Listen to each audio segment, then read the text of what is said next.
Hello सभी लोगों को गुड इवनिंग। कैसे हैं आप सभी? फटाफट जुड़ जाइए। जितने सारे दोस्त आपके फ्रेंड्स हैं सारे लोगों तक वीडियो को शेयर कर दीजिए। अब ज्यादा समय नहीं लेते हुए बस कुछ ही देर में आपके लिए जो 30 बेहतरीन प्रश्न है जो कि परीक्षा में बार बार रिपीट किए जाते हैं, बार बार दोहराए जाते हैं, वैसे क्वेश्चन का कलेक्शन लेकर के साइंस का एक बेस्ट सीरीज लेकर के आपके लिए हम अवेलेबल हैं। तो फटाफट जुड़ जाइए। सारे लोगों को गुड इवनिंग। सर आइए अब आ गए हम, अब आप लोग भी जुड़ जाइए, सारे दोस्तों तक शेयर कर दीजिए। आलोक रंजन, मनीष कुमार, संजना कुमारी, अंजलि प्रिया, जुल्फेकर अंसारी, निभा कुमारी, सारे लोगों को गुड इवनिंग। पायल झा, प्रिया सिंह, सारे लोगों को गुड इवनिंग। वंदिता कुमारी, वीरेंद्र शर्मा, पुतिन, जैकी कुमार, प्रिया सिंह, निकिता कुमारी। चलो फटाफट सारे लोग जुड़ जाओ। जितने भी आपके दोस्त हैं, जो भी आपके मित्र हैं, सारे लोगों तक वीडियो को शेयर कर दीजिए। और जितने सारे लोग जुड़ते चले जा रहे हैं वीडियो को लाइक भी जरूर कर दीजिएगा। एक लिख रहे हैं सर मॉक टेस्ट करवाइए प्लीज। मॉक टेस्ट के लिए देखो सबसे बेहतरीन है कि आप प्रीवियस ईयर जो भी प्रश्न है, प्रीवियस ईयर जो भी प्रश्न पूछा गया है यूपी पीसीएस का, बीपीएससी का, साथ ही साथ झारखंड पीसीएस का, उन सारे प्रीवियस ईयर पेपर्स को आप मार्केट से खरीद करके एक बार बना लीजिए। और उसमें से अधिकांश प्रश्न हर बार देखा जाता है बीपीएससी में रिपीटेड होता है, रिपीट किया जाता है। तो वहां से अगर आप बना लेते हैं क्वेश्चंस को, पेपर को आप सॉल्व कर लेते हैं तो वो आपके लिए ज्यादा बेनिफिशियल रहेगा, वो आपके लिए ज्यादा फ्रूटफुल रहेगा। इसलिए वहां पर आप ज्यादा ध्यान दीजिए। चलिए फटाफट शुरू करते हैं आज का सेशन। पहला प्रश्न है आज का, सफेद फास्फोरस को किसमें रखा जाता है? White phosphorus is kept in. सफेद फास्फोरस जो है उसे किसमें रखा जाता है? ऑप्शन ए है शीतल जल में, बी है कैरोसिन के तेल में, सी है पेट्रोल में, डी है डीजल में। फटाफट आंसर दीजिए, फटाफट बताइए सफेद फास्फोरस को किसमें रखा जाता है? सर टेलीग्राम पे क्लास का पीडीएफ क्यों नहीं शेयर किया जा रहा? किया जाएगा, हो सकता है कुछ इशू के चलते कल नहीं गया हो, लेकिन चला जाएगा। चलिए फटाफट बताइए सफेद फास्फोरस को किसमें रखा जाता है? सफेद फास्फोरस को किसमें रखा जाता है? बहुत सारा आंसर आने लगा। कुछ लोग ए कह रहे हैं, कैरोसिन, कैरोसिन लगातार आंसर आ रहा है। सुधार लीजिए, शायद हो सकता है कि कैरोसिन आंसर ना हो। यहां पर सोडियम के बारे में नहीं पूछा जा रहा है आपसे। व्हाइट फास्फोरस को किसमें रखा जाता है? सफेद फास्फोरस जो है उसे उसको किसमें रखा जाता है? शीतल जल में, कैरोसिन ऑयल में, पेट्रोलियम में या फिर डीजल में? फटाफट आंसर करिए, फटाफट बताइए। जितने सारे लोग जुड़ गए हैं सारे लोग अपने दोस्तों तक वीडियो को एक बार जरूर शेयर कर दीजिए। देखो सफेद फास्फोरस जो है उसको किसमें रखा जाता है? वाटर में। किसमें रखा जाता है? वाटर में। शीतल जल में किसको रखा जाता है? सफेद फास्फोरस को रखा जाता है। बिल्कुल सही जवाब है। जितने सारे लोग शुद्ध जल, साफ जल या फिर शीतल जल आंसर दिए हैं सभी लोगों का उत्तर सही है। चलिए अगले प्रश्न पर आते हैं। प्रश्न संख्या 2, रक्त को जमने में कौन सा विटामिन मदद करता है? Which vitamin helps in clotting of blood? Option A है vitamin A, vitamin C, vitamin K and vitamin B. फटाफट बताइए रक्त को जमने में कौन सा विटामिन मदद करता है? Which vitamin is help in clotting of blood? Blood clotting के लिए कौन सा विटामिन रेस्पॉन्सिबल है? ब्लड क्लॉटिंग के लिए कौन सा विटामिन रेस्पॉन्सिबल है? सही जवाब आने लगा। सही जवाब क्या होगा? विटामिन के। ब्लड क्लॉटिंग के लिए कौन सा विटामिन है? विटामिन के। चलिए अब एक प्रश्न मेरा है आपके लिए, ध्यान से सुनिएगा और उत्तर दीजिएगा। आपके स्क्रीन पर 4 ऑप्शन यही है, आपको बताना है कि लेस फर्टिलिटी के लिए, लेस फर्टिलिटी के लिए कौन सा विटामिन रेस्पॉन्सिबल है? Which vitamin is responsible for less fertility? फटाफट आंसर करिए। किस विटामिन के चलते लेस फर्टिलिटी की समस्या आती है? फटाफट बताइए। लेस फर्टिलिटी की समस्या जो है वो कौन से विटामिन के कारण से होती है? लेस फर्टिलिटी, लेस फर्टिलिटी, फटाफट बताइए, फटाफट कमेंट करिए। लेस फर्टिलिटी की समस्या, very good, vitamin E. Vitamin E से क्या होता है? Less fertility. जितने लोग विटामिन ई कहे हैं सभी लोगों का उत्तर सही है। एक और प्रश्न है, स्कर्वी रोग जो है, स्कर्वी या फिर मसूड़ों में जो सूजन आ जाता है वो किस विटामिन की कमी से होता है? आपके स्क्रीन पर यही 4 ऑप्शन है, फटाफट बताइए, फटाफट बताइए।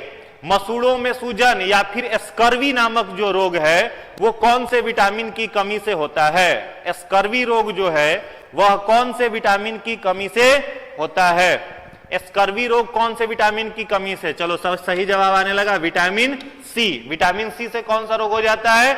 स्कर्वी, या फिर मसूड़ों से संबंधित जो भी समस्या होती है वो विटामिन सी से होती है। और यहां पर जो विटामिन बी लिखा हुआ है, तो विटामिन बी में जो विटामिन B1 होता है उससे कौन सा डिजीज हो जाता है? तो बेरी रोग के लिए रिस्पॉन्सिबल कौन सा विटामिन है? तो विटामिन B1 है। तो जितने सारे लोगों ने आंसर दिया सभी लोगों का जवाब बिल्कुल सही है। चलिए अगले प्रश्न पर आते हैं, प्रश्न संख्या 3। अश्रु गैस, जो टीयर गैस होता है, उसका रासायनिक नाम क्या है? अश्रु गैस का रासायनिक नाम क्या है? क्लोरोफ्लोरोकार्बन, पोटेशियम सल्फेट, सी है फेरस सल्फेट, डी है क्लोरोएसिटोफिनॉन। फटाफट बताइए, फटाफट बताइए, फटाफट आंसर दीजिए, टाइम नहीं लेंगे, फटाफट बताइए। क्वेश्चन पढ़ने के साथ आंसर आना चाहिए। क्वेश्चन पढ़िए, तुरंत आंसर आपके दिमाग में स्ट्राइक करना चाहिए कि सर ये आंसर होगा इसका। बताइए, अश्रु गैस जो होता है उसका रासायनिक नाम क्या है? Chlorofluorocarbon, potassium sulphate, ferrous sulphate या फिर क्लोरोएसिटोफिनॉन? आंसर करिए। अश्रु गैस, जिसे हम लोग टीयर गैस भी कहते हैं, उसका रासायनिक नाम क्या है? फटाफट बताइए। वेरी गुड, जितने सारे लोग क्लोरोएसिटोफिनॉन कह रहे हैं सभी लोगों का उत्तर सही है। जो अश्रु गैस होता है, जो टीयर गैस होता है, उसका रासायनिक नाम क्या है? क्लोरोएसिटोफिनॉन। अगले प्रश्न पर आइए, प्रश्न संख्या 4। अनुवांशिकता को अनुवांशिक विज्ञान या अनुवांशिकी नाम देने वाले कौन वैज्ञानिक थे? अनुवांशिकता माने जेनेटिक्स नाम देने वाले कौन वैज्ञानिक थे? यहां पर ध्यान दोगे आप, आपसे फादर ऑफ जेनेटिक्स नहीं पूछा जा रहा है, पूछा जा रहा है आपसे अनुवांशिकता को अनुवांशिकी विज्ञान नाम किस वैज्ञानिक ने दिया था? Gregor Mendel, C Correns, H.J. Muller, W. Watson. फटाफट बताइए, फटाफट आंसर। मेंडल कैसे कह रहे हो आप? मेंडल जो है वो अनुवांशिकी के पिता हैं, फादर ऑफ जेनेटिक्स हैं, न कि उन्होंने यह नाम दिया था। हमने पहले ही आपको बताया, यहां पर आपसे फादर ऑफ जेनेटिक्स नहीं पूछा जा रहा है। बताइए, फटाफट आंसर करिए। जितने भी दोस्त हैं आपके जो कि सीडीपीओ का फॉर्म डाले हुए हैं या फिर बिहार बीपीएससी का डाले हुए हैं या जिनका बिहार एसआई का मेंस है, उन सारे लोगों के लिए यूजफुल सेशन है, तो सभी लोगों तक वीडियो को जरूर शेयर कर दीजिए। वेरी गुड, जितने लोग W. वाटसन आंसर दिए हैं सभी लोगों का जवाब सही है। W. वाटसन को क्या बोला जाता है? तो W. वाटसन ने ही अनुवांशिकता को, जेनेटिक्स को अनुवांशिकी विज्ञान का नाम दिया था। ठीक है। और अगर आपसे यहां पर पूछा जाता कि फादर ऑफ जेनेटिक्स कौन थे, तो फादर ऑफ जेनेटिक्स पूछा जाता तो आप क्या कहते हैं? Gregor John Mendel. और ग्रेगर जॉन मेंडल ने जब अनुवांशिकता के ऊपर अपना रिसर्च किया था, ऑस्ट्रिया कंट्री से थे ये, और ऑस्ट्रिया कंट्री में स्टैटिस्टिक्स के प्रोफेसर थे ग्रेगर जॉन मेंडल। और जब इन्होंने रिसर्च किया था जेनेटिक्स पर, तो जिस पौधे का उन्होंने उपयोग किया था वो एक मटर का पौधा था जिसका बोटेनिकल नेम होता है पाइसम सेटाइवम। ठीक है। और इस पाइसम सेटाइवम पर उन्होंने क्रॉस ब्रीडिंग करवाया था और 2 हाइब्रिडाइजेशन पर काम किया था। एक था मोनो हाइब्रिड क्रॉस और एक होता है डाई हाइब्रिड क्रॉस। तो कई बार परीक्षा में प्रश्न पूछता है, ध्यान देंगे। एक था मेंडल का मोनो हाइब्रिड, एक था मेंडल का क्या? मोनो हाइब्रिड, और दूसरा क्या था? Dihybrid. तो मोनो हाइब्रिड और डाई हाइब्रिड 2 प्रकार का क्रॉस। हिंदी में अगर कहें तो मोनो हाइब्रिड को एक संकर क्रॉस कहा जाता है और डाई हाइब्रिड को द्विसंकर क्रॉस कहा जाता है। और दोनों क्रॉस में मेंडल ने 2-2 रेशियो दिए थे, एक था जीनोटाइप रेशियो और दूसरा था फिनोटाइप रेशियो। तो मोनो हाइब्रिड क्रॉस जो मेंडल का था, उसमें जो जीन प्रारूप अनुपात और लक्षण प्रारूप अनुपात जो 2 मेंडल ने बताया था, वो अनुपात भी आपको याद रखना है। और कई बार देखा गया है कि यह प्रश्न प्रतियोगिता परीक्षाओं में बार बार पूछा जाता है। तो मेंडल के मोनो हाइब्रिड क्रॉस का जो जीनोटाइप रेशियो था वो था 1:2:1। ठीक है। यानी कैपिटल टी पौधे आए थे वो 1 आया था, कैपिटल टी स्मॉल टी कितना आया था? 2, और स्मॉल टी कितना आया था? तो 1 आया था। जो लोगों ने जेनेटिक्स का क्लास मेरा किया होगा वो लोग जान रहे होंगे। तो 1:2:1 हो जाता है। और फिनोटाइप रेशियो जो है वो मेंडल का वो था 3:1। तो 3:1 का मतलब 3 प्लांट टॉल था और 1 प्लांट कैसा था? ड्वार्फ। वहीं पर जो डाई हाइब्रिड क्रॉस था, द्विसंकर क्रॉस, उसका जो जीनोटाइप रेशियो था और फिनोटाइप रेशियो था, तो जीनोटाइप रेशियो था 1:2:1:4:2:1:2:1, 12-12 42 12 1। याद कर लेना है, लास्ट में ऐड करोगे तो 16 आ जाएगा। ठीक है। और फिनोटाइप जो रेशियो था वो था 9:3:3:1। तो परीक्षा में इतना लंबा रेशियो नहीं पूछेगा आपसे। डाई हाइब्रिड क्रॉस का जीनोटाइप रेशियो नहीं पूछेगा आपसे। पूछेगा क्या? तो डाई हाइब्रिड क्रॉस का फिनोटाइप पूछ सकता है 9:3:3:1। तो याद कर लीजिएगा। मोनोहाइब्रिड का जीनोटाइप भी याद कर लीजिएगा 1:2:1 और फिनोटाइप भी याद कर लीजिएगा 3:1। फादर ऑफ जेनेटिक्स किसे कहा जाएगा? तो ग्रेगर जॉन मेंडल को कहा जाएगा। और जो ये शब्द दिया था वो किसने दिया था? तो W वाटसन ने दिया था। चलिए अगले प्रश्न पर आइए। प्रश्न संख्या 5। नई कोशिका के बनने से संबंधित मुख्य ऊतक कौन सा है? 4 ऑप्शन आपकी स्क्रीन पर है। बताना है आपको कि नया जो कोशिका बनता है, नया जो सेल बनता है, वहां रिस्पॉन्सिबल कौन सा ऊतक है? फटाफट आंसर दीजिए, फटाफट उत्तर दीजिए।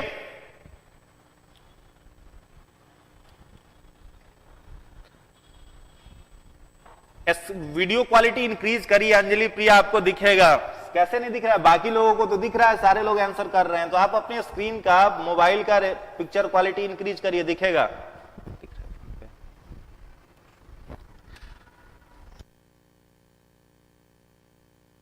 पिक्चर क्वालिटी को इंक्रीज करिए, दिखेगा। फटाफट बताइए, नई कोशिकाओं के बनने से संबंधित मुख्य कोशिका जो है वो कौन सी है? बताइए। Very good. जितने सारे लोगों ने इसका आंसर डी कहा है, विभोज्योतक यानी मेरिस्टेम, सभी लोगों का उत्तर सही है। अब 2-3 चीजें समझो। देखो, टिश्यू जो होता है प्लांट्स में, ध्यान देंगे, टिश्यू जिसको हम लोग क्या कहते हैं? ऊतक कहते हैं। ये 2 प्रकार के होते हैं, ठीक है। पहला जो टिश्यू होता है ये होता है मेरिस्टेमेटिक टिश्यू। एक टिश्यू है जिसको हम लोग क्या कहते हैं? मेरिस्टेमेटिक टिश्यू, हिंदी में कहते हैं विभोज्योतक, ठीक है। और दूसरा एक टिश्यू होता है, वह होता है परमानेंट टिश्यू। परमानेंट टिश्यू यानी अस्थायी ऊतक।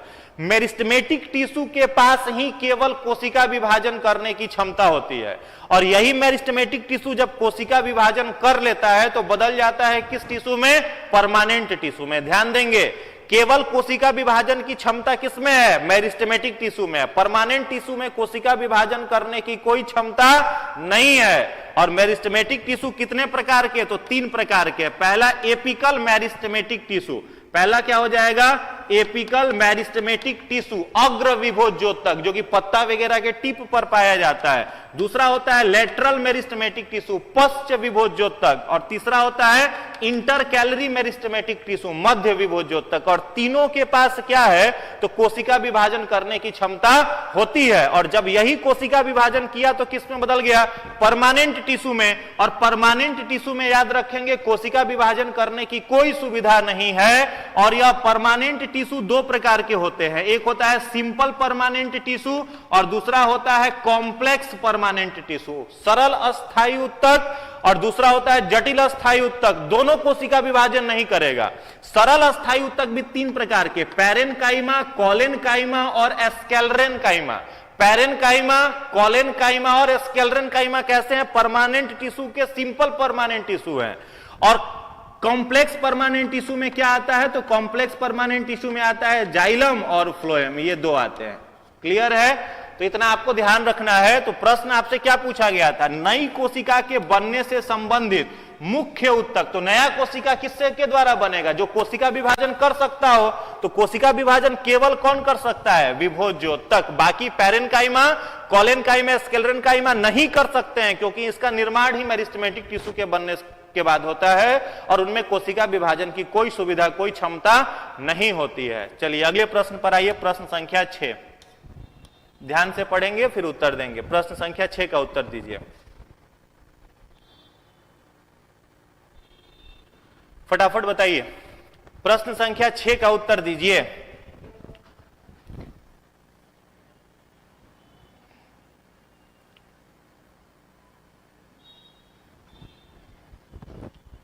अभी दिख रहा है क्या? सारे लोगों को दिख रहा होगा अभी क्लियर? फटाफट आंसर दीजिए। प्रश्न है, पृथ्वी पर प्राणी जगत का सबसे बड़ा वर्ग कौन सा है? मोलस्का, ऑर्थोपोडा, एनिलिडा या इनमें से कोई नहीं? Largest phylum on the earth, animal kingdom का कौन सा फाइलम सबसे लार्जेस्ट है?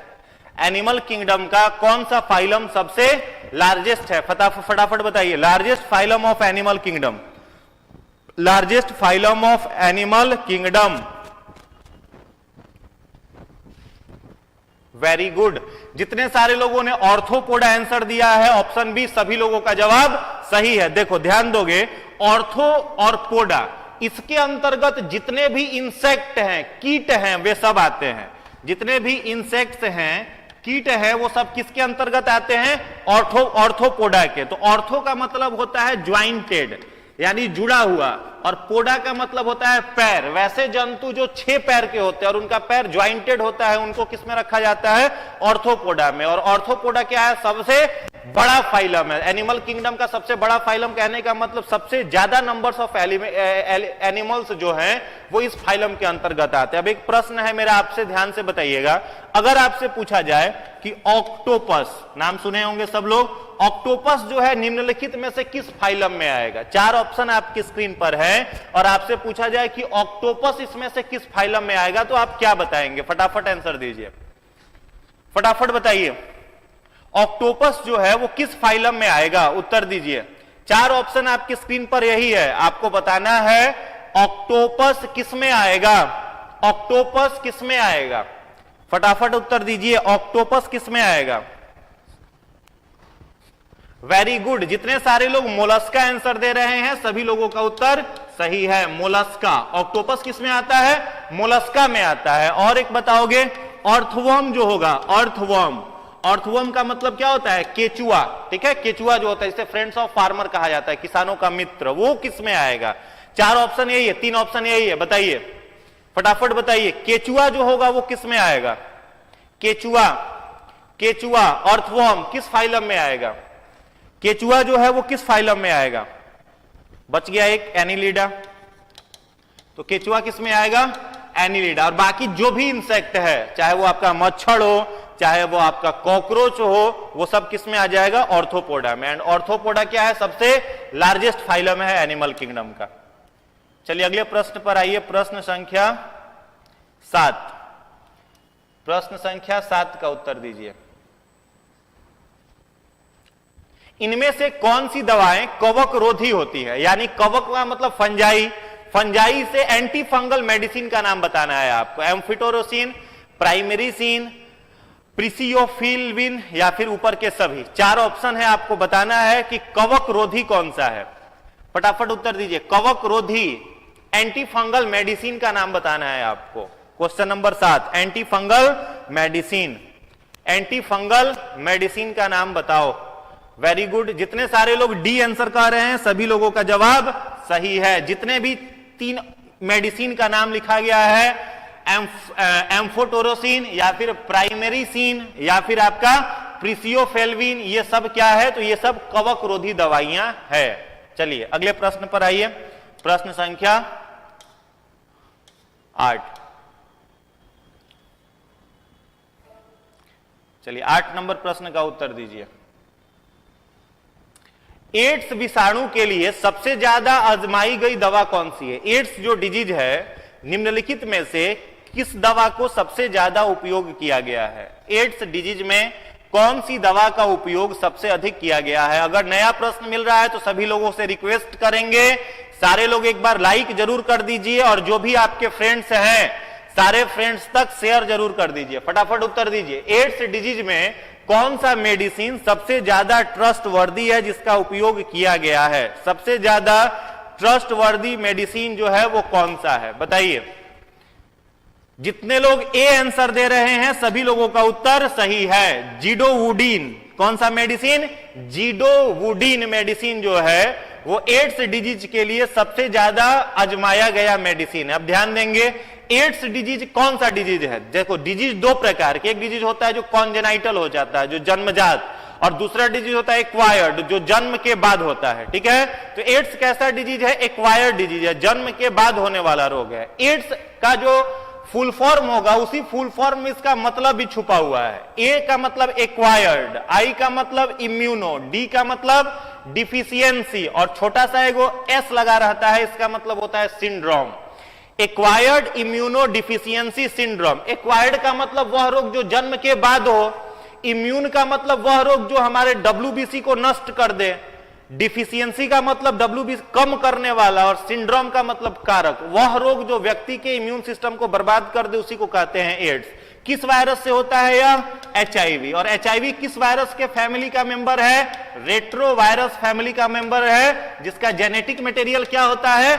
RNA होता है। और इस डिजीज में सबसे ज्यादा उपयोग किया गया मेडिसिन जो है वो जुडोवुडीन है। एड्स का 2 जांच का नाम एग्जाम में खूब पूछता है, तो याद रखोगे एड्स अगर किसी व्यक्ति को हो तो कौन सा जांच उसको डॉक्टर लिखता है? एलिसा। कौन सा जांच? एलिसा। और एलिसा का जो फुल फॉर्म है वो है इंजाइम लिंक्ड इम्यूनो जॉर्बेंट एसे। इंजाइम लिंक्ड इम्यूनो जॉर्बेंट एसे, ये पहला टेस्ट है। और दूसरा टेस्ट डॉक्टर लिखता है PCR, जिसको हम लोग कह सकते हैं polymerase chain reaction. Polymerase chain reaction, ये 2 जांच है किस चीज का? तो एड्स का। ध्यान में रखेंगे, सारा इंफॉर्मेशन एक बार फिर से देखिए। एड्स बीमारी किस वायरस से? HIV। HIV किस वायरस के फैमिली का है? रेट्रोवायरस फैमिली का है। जेनेटिक मटेरियल क्या होगा? RNA होगा। 2 जांच जो एड्स का है वो पहला जांच हो गया एलिसा, और दूसरा जांच क्या हो गया? PCR। और एड्स में सबसे ज्यादा आजमाया गया मेडिसिन जुडोवुडीन।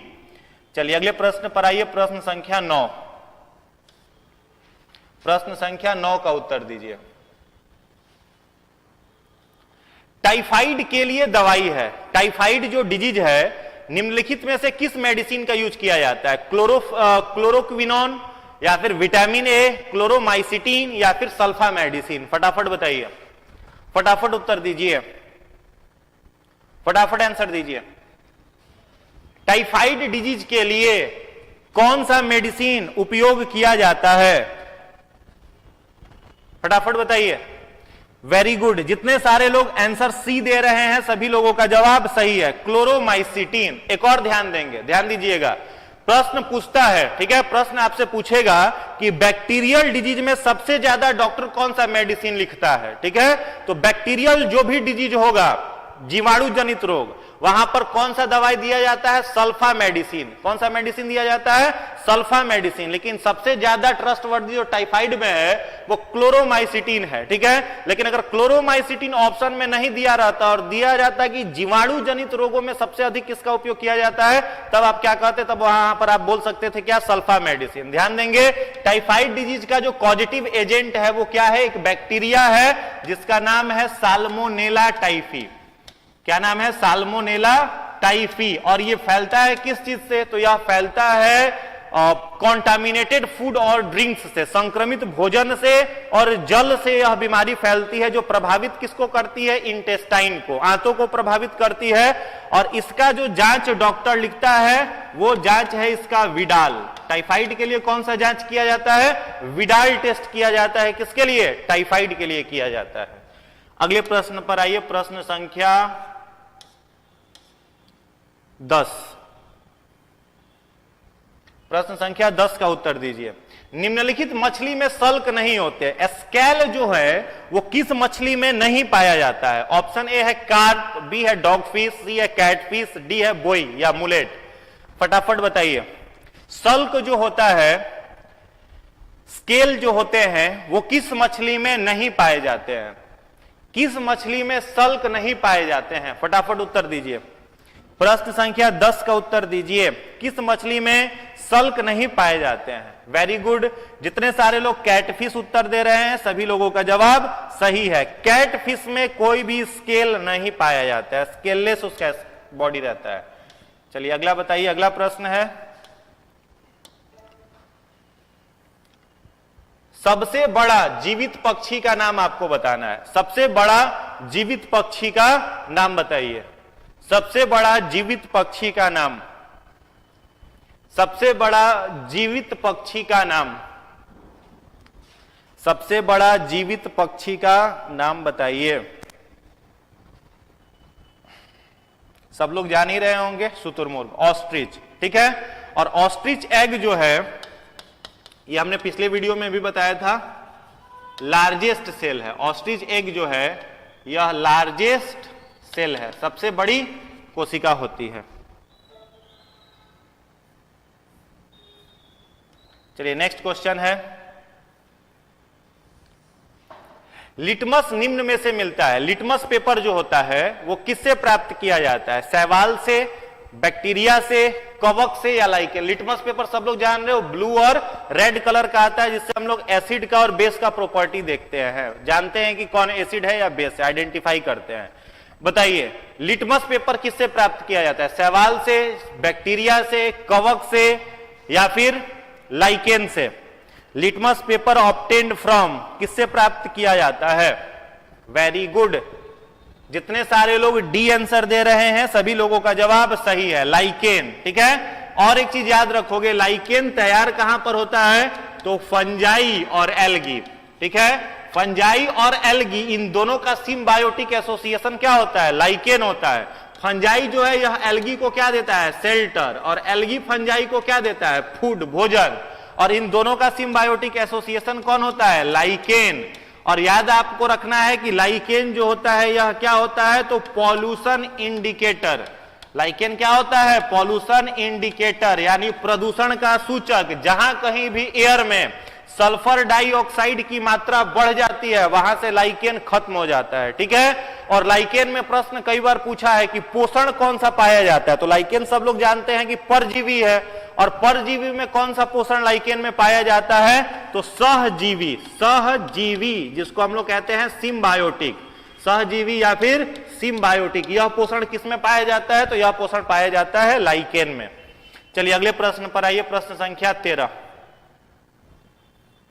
यह प्रश्न कई बार हमने रिपीट किया है, इसलिए ध्यान से इसको याद ही कर लीजिएगा। मलेरिया किस उपचारक दवा का स्रोत निम्नलिखित में से है? मलेरिया बीमारी में किस वृक्ष से मेडिसिन प्राप्त किया जाता है? बताइए, मलेरिया जो रोग है, इस रोग में उपचार में किस वृक्ष का मेडिसिन के रूप में उपयोग किया जाता है? सभी लोग आंसर सही ही दे रहे होंगे। सिनकोना। किसका किया जाता है? सिनकोना ट्री के छाल का उपयोग किया जाता है, बार्क ऑफ सिनकोना ट्री। अगला है फाइलोजेनी। फाइलोजेनी में किसका अध्ययन किया जाता है? यह प्रश्न आई थिंक कल के भी क्विज सेशन में था, तो आज सारे लोग इसका सही जवाब देंगे, उम्मीद कर रहे हैं। बताइए, फटाफट बताइए। चलिए नेक्स्ट क्वेश्चन आ चुका है, प्रश्न संख्या 14 का उत्तर दीजिए। फाइलोजेनी में किसका अध्ययन किया जाता है? यह प्रश्न हमने कल आपसे पूछा था, किस चीज का अध्ययन किया जाता है? ठीक है, बताइए। बी कैसे कह रहे हो यार? बी नहीं होगा, बी कैसे कह रहे हैं? ध्यान से पढ़िए, उसके बाद उत्तर दीजिए। फाइलोजेनी में किसका अध्ययन किया जाता है? फाइलोजेनी में किसका अध्ययन किया जाता है? जीवों के उद्विकास का, जीवों के कारिक प्रक्रिया का, मानव की उत्पत्ति एवं परिवर्धन का, जीवों की उत्पत्ति एवं परिवर्धन का। जितने सारे लोग ए आंसर दे रहे हैं सभी लोगों का जवाब सही है। इवोल्यूशन का अध्ययन किया जाता है, evolution of organism, evolution of organism. यह प्रश्न कल के भी सीरीज में था, कल के भी क्वेश्चन में था। चलिए अगला प्रश्न है, प्रश्न संख्या 15। पूछा हुआ क्वेश्चन तो गलत आपका नहीं होना चाहिए, फिर क्यों गलत हो रहा है? चलिए बताइए, 15 नंबर प्रश्न का उत्तर बताइए। तालाबों और कृत्रिम जलाशयों में मत्स्य प्रजनन की प्रक्रिया को क्या कहा जाता है? एक्वाकल्चर, फिशिंग, एपीकल्चर या फिर पीसीकल्चर? बताइए, उत्तर दीजिए।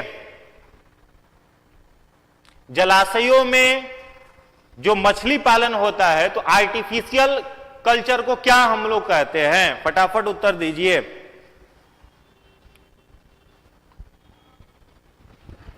बिल्कुल सही जवाब है। कुछ लोग ए सी डी सारा आंसर दे रहे हो। पीसी कल्चर क्या होगा? PC culture. ध्यान देंगे, जलाशय और तालाब में किसका पालन?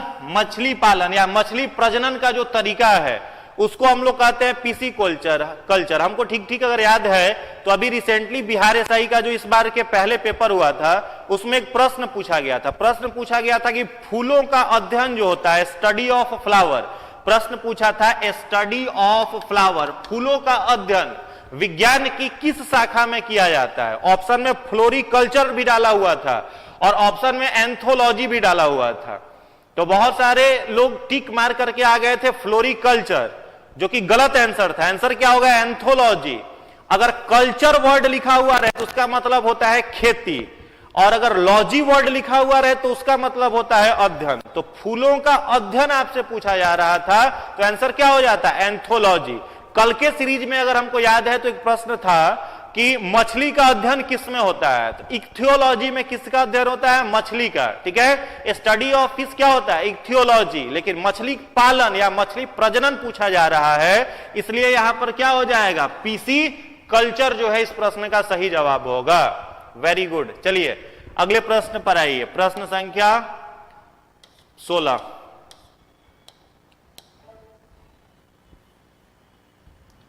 प्रश्न संख्या 16 का उत्तर दीजिए। मैनोमीटर यंत्र का उपयोग इनमें से किसे मापने में किया जाता है? गैसों का दबाव, या फिर ध्वनि का वेग, सी है वायुमंडलीय नमी, या फिर द्रव्यों का घनत्व। फटाफट उत्तर दीजिए, बताइए, आंसर दीजिए। मैनोमीटर का उपयोग, मैनोमीटर जो डिवाइस है उसका उपयोग किसमें किया जाता है? Very good. जितने सारे लोग गैसों का दाब कह रहे हैं सभी लोगों का आंसर सही है। गैसों का दाब, प्रेशर ऑफ गैस को मापने के लिए कौन सा इंस्ट्रूमेंट? मैनोमीटर का उपयोग किया जाता है। चलिए, मृग तृष्णा, ठीक है, जिसको हम लोग मृग मरीचिका भी कहते हैं, मृग तृष्णा। गर्मी के दिन में रेत के पास आप जाइएगा, चलिएगा, तो आपको दूर से दिखाई देता है कि वहां पानी है, नजदीक जाने पर पता चलता है कि पानी है ही नहीं।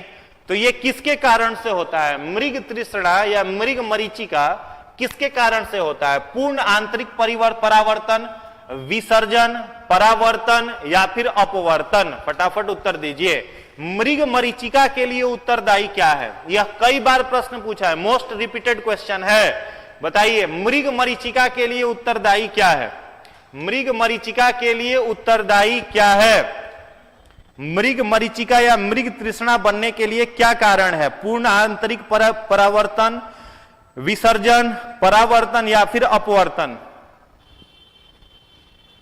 Very good. क्या होगा? पूर्ण आंतरिक परावर्तन, टोटल इंटरनल रिफ्लेक्शन। इससे संबंधित प्रश्न हमने पूछा भी था। इंडोस्कोपी में भी इसका उपयोग किया जाता है। इंडोस्कोपी, डॉक्टर जब कोई लेजर का ट्यूब डालता है पेट के अंदर देखने के लिए कि अंदर में कुछ गड़बड़ी तो नहीं है, तो उसके अंदर भी क्या होता है? तो यही होता है, टोटल इंटरनल रिफ्लेक्शन। ये हमने पहले भी पूछा हुआ था। चलिए नेक्स्ट क्वेश्चन बताइए, प्रश्न संख्या 18।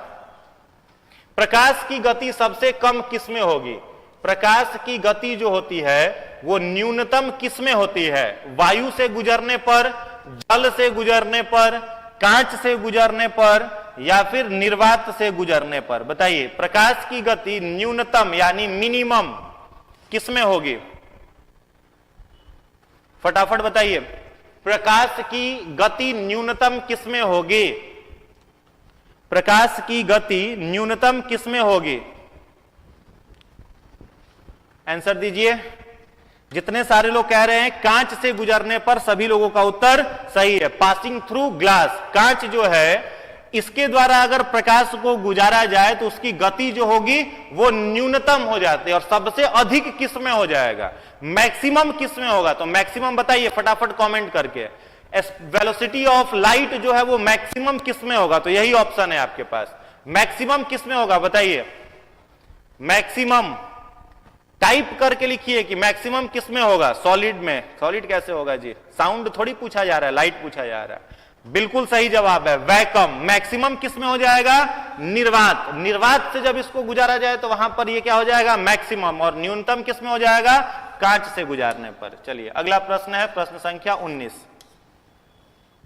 तड़ित चालक, जो तड़ित चालक बनाए जाते हैं जिसे हम लोग लाइटनिंग कंडक्टर कहते हैं, बिजली गिरता है तो बचने के लिए, वो किससे बनाया जाता है? लोहे से, एल्युमिनियम से, तांबे से, या फिर इस्पात से, स्टील से? फटाफट उत्तर दीजिए। तड़ित चालक जो होते हैं वो किससे बनाए जाते हैं? तड़ित चालक किससे बनाए जाते हैं? आंसर करिए। लोहे से, एल्युमिनियम से, तांबे से, या फिर इस्पात से, स्टील से? तड़ित चालक किसके द्वारा बनाए जाते हैं? बिल्कुल सही जवाब है कॉपर से, तांबे से। जितने सारे लोगों ने सी आंसर दिया है सभी लोगों का उत्तर सही है। तड़ित चालक जो होता है वो किससे बनाया जाता है? तो कॉपर से बनाया जाता है। चलिए अगला प्रश्न है, प्रश्न संख्या 20। पॉजिट्रॉन की खोज किसने की थी? पॉजिट्रॉन की खोज किसने की थी? एंडरसन ने, चैडविक ने, थॉमसन ने या फिर रदरफोर्ड ने? पॉजिट्रॉन की खोज किसने की थी बताइए? Positron anti particle of electron. Positron क्या होता है? एंटी पार्टिकल ऑफ इलेक्ट्रॉन होता है। इसकी खोज किसने की थी? पॉजिट्रॉन की खोज किसने की थी बताइए?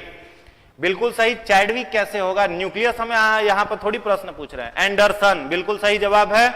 जितने सारे लोगों ने एंडरसन कहा है सभी लोगों का उत्तर सही है। एंडरसन ने किसकी खोज की थी? तो positron anti particle of electron की खोज की थी। रदरफोर्ड का आप लोगों को हमने पहले भी बताया है कि अल्फा स्कैटरिंग मॉडल किसका दिया हुआ था?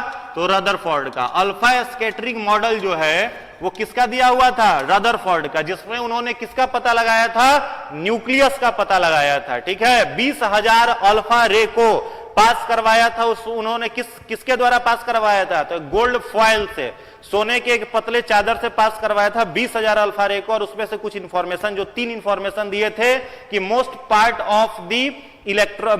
Of the atom is empty. Atom का अधिकांश भाग क्या होता है? खाली होता है। दूसरा इंफॉर्मेशन दिया था कि एटम का जो सेंटर होता है वो कुछ कठोर होता है, इसी कारण अल्फा रे एटम के सेंटर पर टकरा करके साइलेंटली मूव कर जाता है, तिरछा चला जाता है।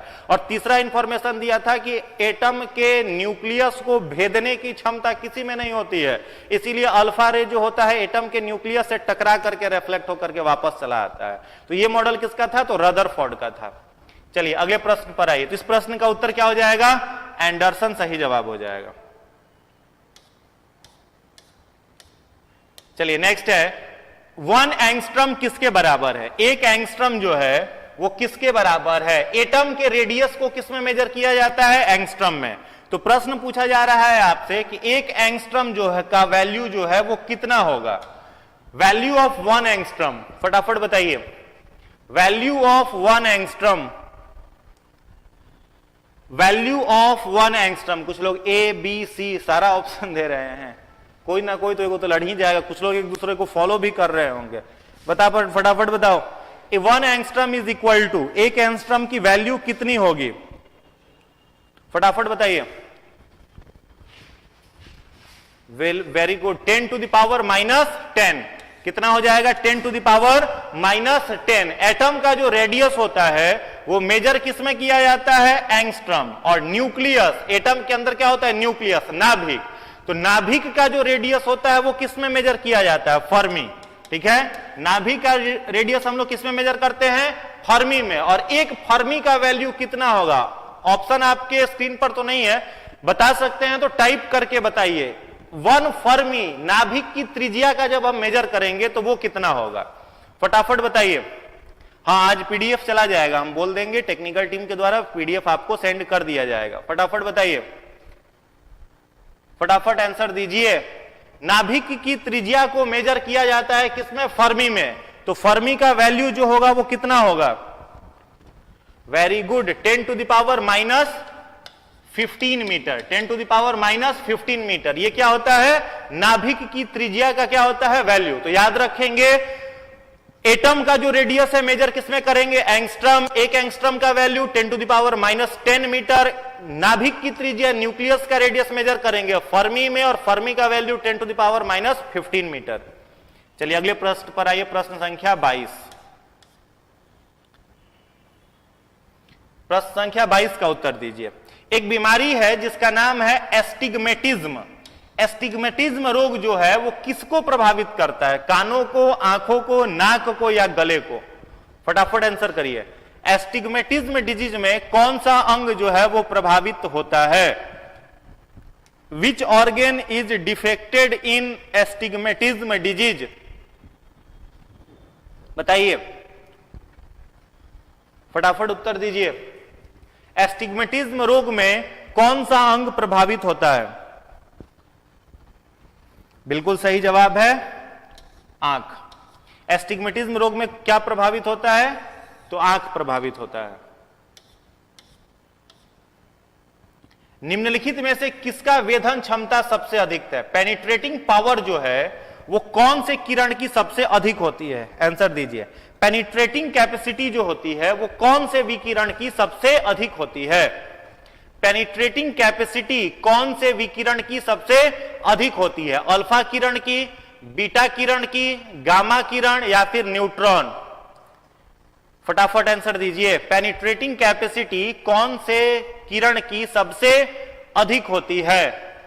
सबसे अधिक पेनिट्रेटिंग कैपेसिटी किसकी होती है? सबसे अधिक पेनिट्रेटिंग कैपेसिटी किसकी होती है? बिल्कुल सही जवाब है गामा किरण। सबसे अधिक पेनिट्रेटिंग कैपेसिटी, वेधन क्षमता, वेधन क्षमता, पेनिट्रेट करने की क्षमता किसकी है? गामा रे की, गामा किरण की होती है। चलिए अगले प्रश्न पर आइए। प्रश्न संख्या 24।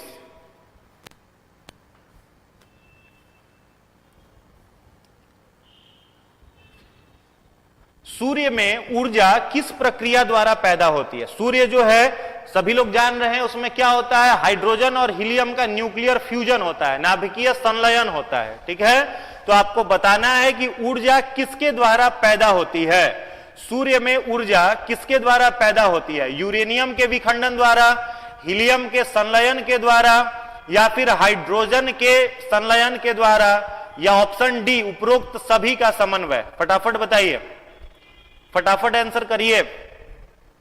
सूर्य में जो ऊर्जा है वो किसके द्वारा पैदा होती है? सूर्य में ऊर्जा, उष्मा किसके द्वारा पैदा होती है? सूर्य में ऊर्जा या उष्मा किसके द्वारा पैदा होती है? वेरी गुड, जितने सारे लोगों ने सी आंसर दिया है सभी लोगों का जवाब सही है। Fusion of hydrogen. हाइड्रोजन का क्या होता है? संलयन होता है। हाइड्रोजन क्या होता है? संलयित होता है, जुड़ता है, जिस कारण से सूर्य में क्या पैदा होता है? ऊष्मा, ऊर्जा पैदा होती है। चलिए अगले प्रश्न पर आइए। प्रश्न संख्या 25। प्रश्न है हाइड्रोजन बम किस सिद्धांत पर काम करता है? हाइड्रोजन बम जो है वो किस सिद्धांत, एटम बम नहीं, परमाणु बम नहीं है, हाइड्रोजन बम है, किस सिद्धांत पर काम करता है? आंसर दीजिए। हाइड्रोजन बम किस सिद्धांत पर काम करता है? हाइड्रोजन बम किस सिद्धांत पर काम करता है? चलिए नेक्स्ट क्वेश्चन आ चुका है। अभी लोग आप लोग 24 पे ही हैं। नेक्स्ट क्वेश्चन आ चुका है, उत्तर दीजिए। हाइड्रोजन बम किस सिद्धांत पर काम करता है?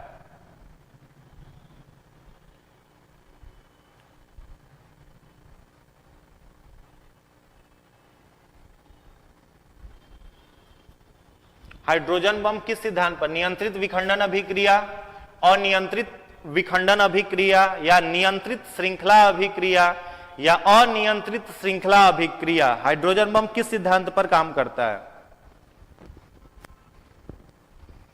जितने लोगों ने डी आंसर दिया है सभी लोगों का जवाब सही है। अनियंत्रित श्रृंखला अभिक्रिया, uncontrolled chain reaction, uncontrolled chain reaction, अनियंत्रित श्रृंखला अभिक्रिया पर काम कौन करता है? Hydrogen bomb. Uncontrolled chain reaction. और एटम बम जो होता है वो अलग हो जाता है। यहां पर प्रश्न में पूछा गया था आपसे क्या? हाइड्रोजन बम पूछा गया था। चलिए नेक्स्ट क्वेश्चन है, निम्नलिखित में से कौन सा रोग जलवाहित रोग है? पानी से, वाटर कम्युनिकेबल डिजीज। फटाफट बताइए, वाटर कम्युनिकेबल डिजीज निम्नलिखित में से कौन सा है? वाटर कम्युनिकेबल, जो पानी से फैलता है, जलवाहित रोग। जलवाहित रोग का आपको नाम बताना है। वाटर कम्युनिकेबल डिजीज का नाम बताना है। वेरी गुड, जितने सारे लोगों ने 10 आंसर दिया है सभी लोगों का सही है। डायरिया जो है वो वाटर कम्युनिकेबल डिजीज है। चिकन पॉक्स तो नहीं है। चिकन पॉक्स किससे होता है? वायरस से होता है। वेरिसेला जोस्टर वायरस से क्या होता है? Chicken pox. ठीक है, वेरिसेला जोस्टर वायरस से क्या होता है? Chicken pox. इन्फ्लुएंजा वायरस से क्या होता है? फ्लू होता है। मलेरिया किससे होता है? तो प्लाज्मोडियम नामक प्रोटोजोआ से होता है। तो जलवाहित रोग कौन सा है इसमें? दस्त है। चलिए नेक्स्ट क्वेश्चन पर आइए। प्रश्न संख्या 27। ग्लूकोमा शरीर के किस अंग की बीमारी है? ग्लूकोमा रोग जो है वो शरीर के किस अंग की बीमारी है? ग्लूकोमा शरीर के किस अंग की बीमारी है? ग्लूकोमा शरीर के किस अंग की बीमारी है? फेफड़े की, हृदय की, कान की या फिर आंख की? ग्लूकोमा शरीर के किस अंग की बीमारी है?